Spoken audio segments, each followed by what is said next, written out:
Infermiera li taħdem fl-isptar Mater Dei kienet ibbuljata fuq wieħed minn diversi siti soċjali. Dan intqal fis-stqarrija tal-Union tal-Infermiera u l-Qwiebel. Ikkuntattjat minn One News, il-President tal-MUMN Paul Patch ikkundanna dan l-aġir u ddeskrivih bħala mod beżżieħ ta' kif persuna tista' tirredikola din il-professjoni. Patch spjega kif kien fl-aħħar sigħat l-MUMN kienet infurmata b'dan il-każ fil-konfront ta' infermiera f'Mater Dei. Għax għalina cyberbullying huwa font ta' cowardice, ta' min qed jipprova jintimida jħassa waqqaċċajt professjoni sabiħa bħal tan-nies. Paul Patch fakkar kif l-infermiera u l-qwiebel imorru lil mill-professjoni tagħhom biex jgħinu lill-pazjenti. Jekk joqsu xi ħaġa ħanajtek għallu ma' mezzi fid-dipartiment fejn jista' jirrikorri għalihom. Anzi, ħafna drabi n-nies they go out of their way biex jagħmlu x-xogħol iktar milli jmissu.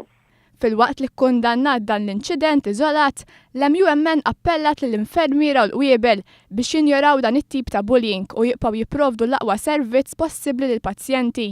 L-MUMN fakret fil-kampanja li għaddejja bħalissa flimkien mal-Ministeru tas-Saħħa biex aktar żgħażagħ jażlu l-karriera ta' infermiera jew qwiebel bħala l-professjoni tagħhom.